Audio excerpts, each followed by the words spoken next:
Buen día, hermanos, les habla Marco Romero. Les bendigo en el nombre de Jesús. En esta ocasión vamos a estar conversando sobre un tema al cual titulé "Cree en Dios como dice la Escritura".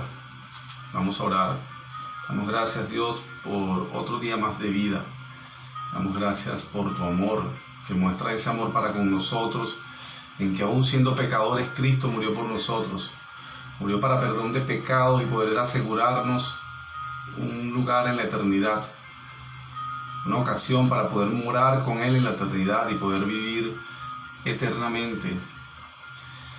Damos gracias por que no nos dejó solo y nos dejó su Santo Espíritu, el que habita en nuestros corazones. Le damos gracias por su palabra, damos gracias por la iglesia, por los que predican las Escrituras.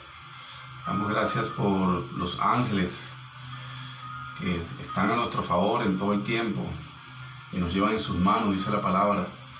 Damos gracias porque mayor es el que está en nosotros que el que está en el mundo. Que si Dios es por nosotros, ¿quién contra nosotros? Damos gracias que por un camino vendrán y por 7 huirán. Damos gracias porque nos dejaste una armadura de Dios.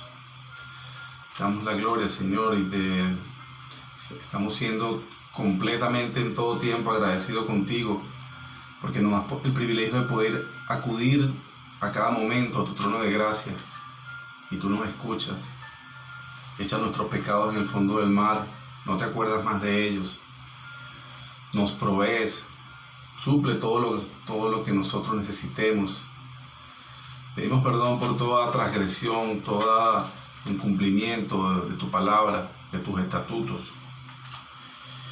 Y clamamos tu presencia en este tiempo, en este momento, presencia a través de tu Santo Espíritu, para que sea el que lleve el orden y control de esta actividad, para la gloria tuya y para el enriquecimiento y el crecimiento espiritual, la madurez espiritual de cada uno de nosotros. En el nombre de Jesús, nombre sobre todo nombre, amén. Bueno, hermano, este es un tema que de hace tiempo tenía esa inquietud de compartirlo, ¿no?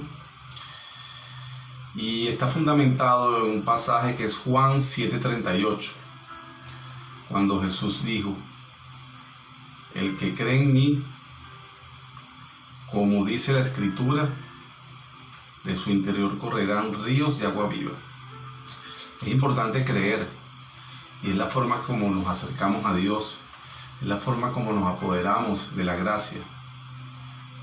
Pero debemos creer no a nuestra manera, es como dice la Escritura. Esta declaración la hizo Jesús en Judea, en el último día, en el que fue el 8º de la fiesta de los tabernáculos. En cada uno de los 7 días que ya habían pasado, una comitiva de sacerdotes, acompañados por mucha gente, habían traído agua en un jarro desde el estanque de Siloé hasta el templo, y la habían vertido sobre el altar. Y aunque este rito concreto no se encontraba estipulado en la ley, los judíos lo hacían para simbolizar el derramamiento del Espíritu Santo, el cual iba a ocurrir cuando el Mesías viniera. Como es bien sabido, en este tiempo no había llegado, no se había derramado el Espíritu Santo. El Espíritu Santo Dios se lo dio a algunas personas de manera transitoria en el Antiguo Testamento. Pero aquí en el Nuevo Testamento, estando Jesús todavía en vida como hombre, no se había derramado el Espíritu Santo como ocurre en Pentecostés. Esta fue una declaración de suma importancia que Jesús la hizo en el momento en que había mayor encuentro de personas. Para ese entonces los judíos querían aprender al maestro. Las autoridades habían dado órdenes de capturarlo. Y en el momento de mayor audiencia, lo cual era de gran riesgo para la vida de Jesús, fue que él, a gran voz, hizo esta declaración. Un versículo previo dice: "Si alguno tiene sed, venga a mí y beba". Después fue que declaró el pasaje: "El que cree en mí, como dice la Escritura, de su interior correrán ríos de agua viva. Él ya estaba profetizando la venida del Espíritu Santo.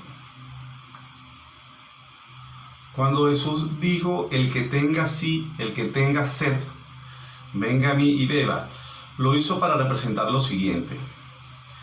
Primero, que haciendo una especie de analogía, para poder nosotros subsistir en el plano físico, debemos beber agua. Recordemos que el cuerpo humano está conformado por un 70% de agua. Ahora bien, para poder permanecer de manera aquí temporal y eterna en el ámbito espiritual, debemos acudir a Jesús. Él es la fuente de agua viva. En los mismos términos se lo declaró Jesús a la mujer samaritana en Juan 4, del 13 al 14, cuando así le declaró. Respondió Jesús y le dijo, cualquiera que bebiere de esta agua volverá a tener sed, mas el que bebiere del agua que yo le daré no tendrá sed jamás, sino que el agua que yo le daré será en él una fuente de agua que salte para vida eterna. Recuerdan que los samaritanos y los judíos para ese entonces no se trataban, tenían ciertas diferencias, y es cuando Jesús le hace esa declaración a esa mujer samaritana. De esta declaración podemos inferir lo siguiente. Cuando hablamos de esta declaración es de la anterior, la de cuando él señala que el que cree en mí, como dice la Escritura, de su interior correrán ríos de agua viva. Que el que cree en Jesús de la manera como se encuentra previsto en la Biblia, recibirá el Espíritu Santo. También sabemos que en Hechos de los Apóstoles, Pedro le dijo, arrepentíos y bautícese y recibirán el don del Espíritu Santo. El Espíritu Santo se recibe cuando aceptamos a Jesús como nuestro Señor y Salvador. Y esa era la exhortación que le hacía Pedro en ese entonces. Arrepiéntanse, conviértanse, bautícense y recibirán el don del Espíritu Santo. Este evento que él declara antes de Hechos de los Apóstoles, lo hace como señal de que el que creyera y el que lo hiciera conforme a la palabra iba a recibir el Espíritu Santo. Ok, esto también ya viene profetizado, pues otra evidencia de que la Biblia es la palabra de Dios. El cumplimiento de una profecía más es cuando Isaías en el capítulo 44, versículo 3 señala, porque derramaré agua sobre la tierra sedienta y torrentes sobre la tierra seca. Derramaré mi espíritu sobre tu posteridad y mi bendición sobre tus descendientes. A pesar de ser un momento de gran gozo y alegría el día de la fiesta de los tabernáculos, así como ocurre en la vida de hoy del hombre, que a veces que estamos gozosos, Jesús sabe identificar en el hombre ese gran vacío, de que sin Él estamos completos y perdidos. Como Él lo dice en el libro de Juan, ¿no? Nosotros somos la vid, Él es la vid y vosotros los pámpanos. Si permanecemos en Él y Él en nosotros, daremos muchos frutos. Porque Él señala, porque separados de Jesús, nada podemos hacer. Él llena un vacío que no lo llena nada en la vida, ni cualquier placer de índole secular. También podemos apreciar la incapacidad de las religiones de poder llenar ese vacío en las personas, ese vacío que únicamente lo da Jesús. La definición de creer representa paciencia y seguridad. Aquí te habla el que cree en mí. Entonces debemos saber lo que es creer. Creer es fe. Eso está previsto en Hebreos 11, y lo cual te señala que es la certeza de lo que se espera y la convicción de lo que no se ve. Se debe ser paciente y se debe tener seguridad y confianza en lo que se cree. Sabemos que por medio de la fe, que la fe es tan importante que por medio de ellas obtenemos la salvación. Por medio de ellas agradamos a Dios, porque Hebreos 11:6 dice que sin fe es imposible agradar a Dios, por lo cual con fe le agradamos y recibimos galardones.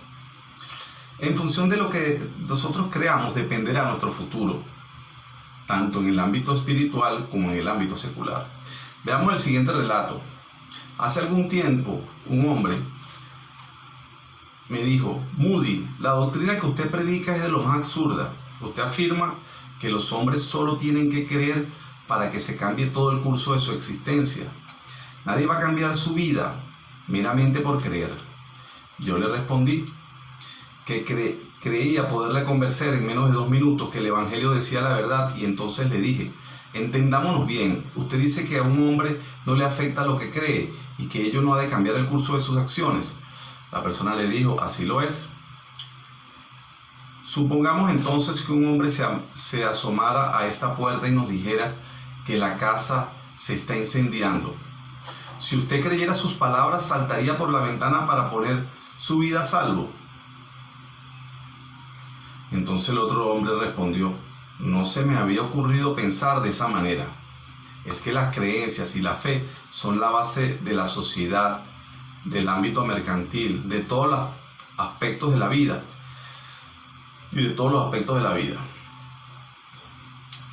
La fe, para que sea acepta por Dios, debe ser respaldada de una buena manera de vivir. Santiago 2:17 dice: así la fe, si no tienes obras, es muerta en sí misma, como lo es un cuerpo sin espíritu. Más adelante el mismo capítulo señala que los demonios también creen y tiemblan, pero estos no tienen obras. Cuando nos referimos al obrar, este debe ser conforme a las Escrituras. Se observa con mucha regularidad oír lo siguiente: yo creo en Dios, pero a mi manera. Yo creo en la existencia de un ser supremo sin considerar los previstos en las Escrituras. Yo creo en Dios, pero sin fanatismo, que es algo que con regularidad repiten, ¿no? Es decir, que como que si tuvieran preparada la respuesta, ¿no? Fíjense lo que es fanatismo. El fanático religioso se identifica con un individuo de conducta ciega con una religión en particular, lo que le lleva a provocar actos contra personas que no creen esta mediante una lógica inflexible. Definitivamente que el fanatismo es un exceso y no es bueno en ninguno de los ámbitos, en el ámbito deportivo, en el ámbito político y tampoco mucho menos en el ámbito religioso. Pero ¿acaso las personas, cuando están al margen de la fe, no se aferran a hábitos pecaminosos donde son capaces de oponerse francamente en contra de las personas que no respaldan su proceder? ¿Acaso en una determinada manera de vivir apartada de Dios, a veces no fuimos fanáticos a determinadas cosas? Porque el que era muy adicto, por decir, a las mujeres, a las drogas, a una manera de hablar, no lo hacía en ocasiones de manera exagerada y era capaz de oponerse flagrantemente ante quien dijese lo contrario.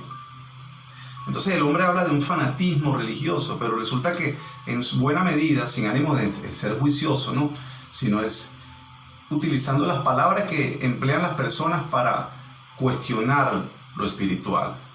Pero acaso cuando hablas, estás al margen de Dios, no vives como un fanático, pero ¿un fanático a quién? Si estás al margen de Dios, eres un fanático al que está vencido. Pero resulta que ese accionar, al ser contrario a Dios, pero es conforme al que está vencido, está tipificado en la palabra, en 1 Juan 3:10, y dice: en esto se manifiestan los hijos de Dios y los hijos del diablo. Todo aquel que no hace justicia y que no ama a su hermano no es de Dios. Bueno, hermanos, vamos a dejarlo aquí para continuar el resto del estudio en un segundo video. Les agradezco en buena medida que me sigan y que compartan este pasaje, que compartan estos estudios con todos sus amigos y familiares, de manera que la palabra siga multiplicándose, siga corriendo veloz. Y es un tema que es digno de considerar. Yo creo, pero creo bajo qué postura yo creo, bajo qué fundamentos baso mi fe, bajo lo que yo considero que es bueno, que es lógico, que es justo, que es correcto. Recuerden que Jesús dijo que bueno no era ni siquiera Él, el único bueno es el Padre. Entonces es importante abrirse al conocimiento. Recuerden que la palabra siempre lo señala y lo repite, que el hombre perece por desconocimiento, y el hombre actualmente sigue pereciendo por desconocimiento, sigue considerando que las cosas son correctas de acuerdo a una lógica que está muy al margen de las Escrituras. Por eso es que es importante, y eso lo vamos a ver en el segundo estudio, conocer las Escrituras. Los bendigo en el nombre de Jesús. Nos vemos en la próxima.